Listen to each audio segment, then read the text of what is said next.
Parents do play an important role in reading at home.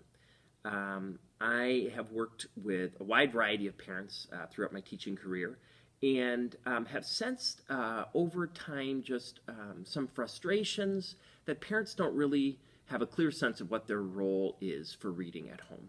And so I thought I'd spend some time just kind of talking through that.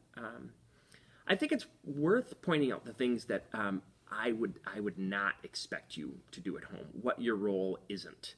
And the first one I would say is teacher. These kids come to school each day, and we push them hard in terms of reading comprehension and decoding and tons of work with reading strategies. And it's our jobs as teachers to make sure they're reading more and deeper and better.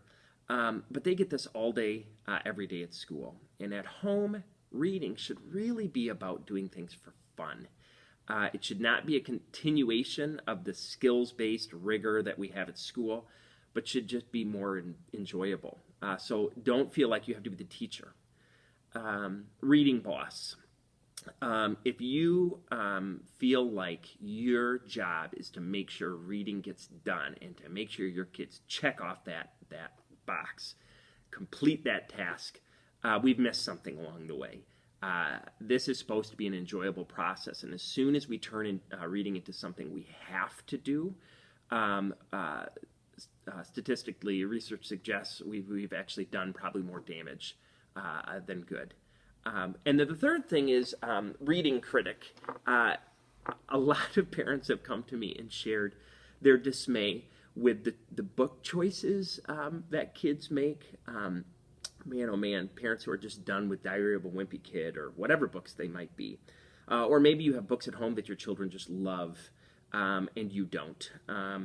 This is one of those things where as parents, we need to just encourage them in their reading and not discourage them from reading books, even though we think they might be a little bit more kind of junk food type books.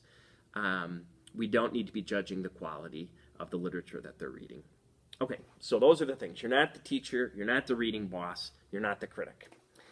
So what are you? Ideally for me as a teacher, I'm hoping that parents are cheerleaders, are supporters to their kids at home. I want the reading experience at home to be upbeat, lots of smiles. There shouldn't be any pressure.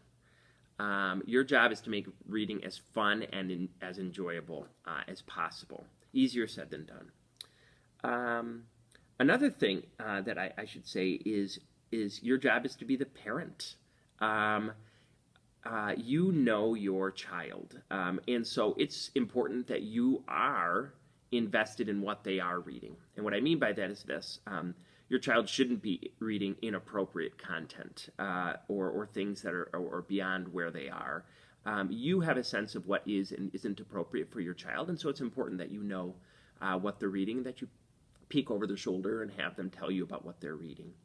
And if you have questions about looking for resources for that, teachers, librarians, Common Sense Media, other websites like that are helpful figuring out what books are appropriate for what ages. Not only do you know your child in that way, but you're an expert on your kid. You know what makes your kid tick. Teachers at the beginning of the year, we're desperate to figure out who these kids are so that we can kind of connect them to books that they'd be interested in. And you know what your kid is interested in. Everything, from video games to crafts to sports to whatever it might be. Use that. Use what they love and what they prefer to guide their reading. Another thing is, so you're a cheerleader, you're a parent, you're an expert on your kid, you're a provider for your child. And the way that you can provide for your child with reading is giving them time and space and books. They need all of those things. And so making sure those books go back and forth from the library is good. Taking regular trips to the public library is good. Buying books for home.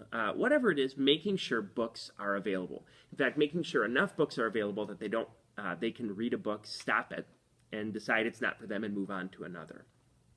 I realize it can seem like a financial burden, but with so many of these resources, great books available at public libraries, at school libraries, it shouldn't be something that should be too hard to accomplish. So some of it's figuring out systems of where books go and things like that to make sure that they get back and so that we can get a new book from the library.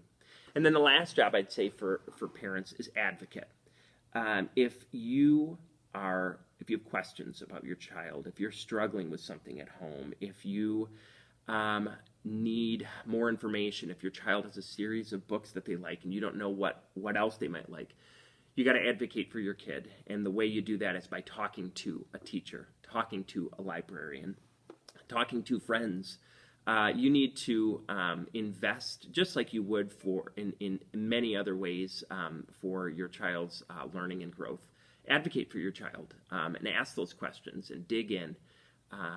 And hopefully, by removing some of these roles, the teacher, the boss, and the critic, that will allow you to do a better job of focusing on making reading a positive thing, a regular thing, and a very intentionally specific thing for your child, so that we can make sure they're excited about reading, and that reading can be a get to and not a have to.